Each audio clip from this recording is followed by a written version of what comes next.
இன்றே டவுன்லோட் செய்து உங்கள் ஃபேவரட் ஷோக்களை என்ஜாய் பண்ணுங்க.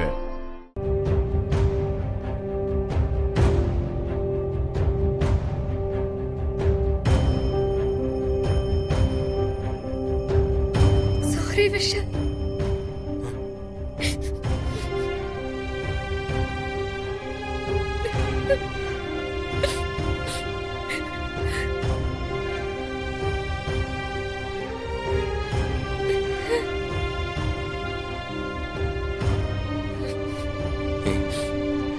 இசை,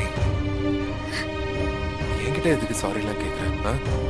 அம்மாவே உன் ப்ராப்ளம் என்னன்னு தெரிஞ்சு அவங்களே அந்த ப்ராப்ளமை பெருசாக எடுத்துக்காதப்போ இதெல்லாம் நான் எப்படி ஒரு ப்ராப்ளமா எடுத்துக்க முடியும்?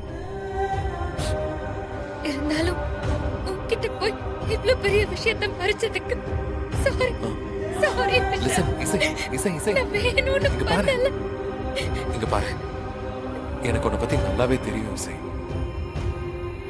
நீ என்கிட்ட எதுவுமே எக்ஸ்பிளைன் பண்ணணும்னு தேவையே இல்லை. ஆனா நீ எனக்கு அப்பப்போ வீடியோ கால் பண்ணும்போது எனக்கு லேசா ஒரு சந்தேகம் வந்துச்சு. அது நிஜமா தான் சொல்றேன்.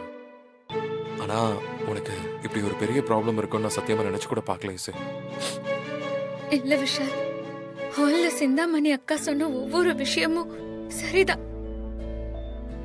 உனக்கு மியூசிக்னா எவ்வளவு பிடிக்கும்னு எனக்கு நல்லா தெரியும். ஆனா என்னால உன்னோட மியூசிக்க கேட்க முடியாதுங்கிறது ரொம்ப வேதனையான உண்மை. இசை, உனக்கு ஒண்ணு தெரியுமா? எனக்கு மெடிக்கல் எவ்வளவோ அட்வான்ஸ் ஆயிருக்கு தெரியுமா? இதெல்லாம் ஒரு பெரிய விஷயமே கிடையாது. அடுத்தவங்களோட லிப் மூவ்மெண்ட்டை வச்சு என்ன பேசுறாங்கன்னு புரிஞ்சுக்கிட்டு இவ்வளவு நாள் நீ மேனேஜ் பண்ணிக்கிட்டு இருக்கனா, நீ கிரேட். சாதாரண ஆளே இல்ல. இதுக்கெல்லாம் ஒரு எக்ஸ்ட்ராடினரி டேலண்ட் வேணும் இசை. இவ்வளோ டேலண்ட் இருக்கிறவனால என் மியூசிக்கையும் புரிஞ்சுக்க முடியும். விஷால், இந்த வீட்ல என்ன நம்பின ஆள் நீதான். ஆனா உனக்கு ஒரு விஷயம் ஞாபகம் இருக்கா? என்ன? அன்னைக்கு நீ என்ன முதல்ல பொண்ணு பார்க்க வந்தப்போ ஸ்ரீஜாவுக்கும் உனக்கும் இருக்கிற லவ் பத்தி நீ என்கிட்ட சொல்லி இருக்க. ஆனா நீ முகத்தை திருப்பி பேசினதுனால உன் உதட்ட சேவைனால பார்க்கவே முடியல. நீ என் பக்கம் திரும்பி அத சொல்லி இருந்தனா எல்லாமே மாறி இருக்கும் விஷால். நீ என்ன சொல்ல வந்தேன்னு எனக்கு புரியாம போனதுனாலதான் இப்போ நான் இங்க வந்து நிக்கிறதுக்கு காரணமா போயிடுச்சு. ஆக்சுவலா இசை, என் லைஃப்ல நடந்த ஒரு நல்ல விஷயமே அதான். ஒருவேளை நான் பேசினதை நீ கேட்டிருந்தா எனக்கும் ஸ்ரீஜாவுக்கும் கல்யாணம் நடந்திருக்கும். நானும் என் லைஃப்ல ஒரு பெரிய தப்பு பண்ணிருப்பேன். விஷால், விஷால்,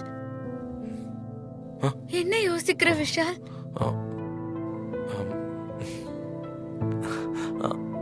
ஒண்ணும் இல்லை இசை. உனக்கு நிஜமா எந்த வருத்தமும் என் மேல இல்ல? அட, ஒண்ணும் இல்லைங்கிறேன். எனக்கு எந்த வருத்தமும் இல்ல. புரிஞ்சுக்கோ.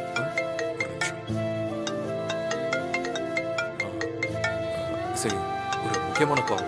நான் பேசிட்டு வந்துடுறேன்.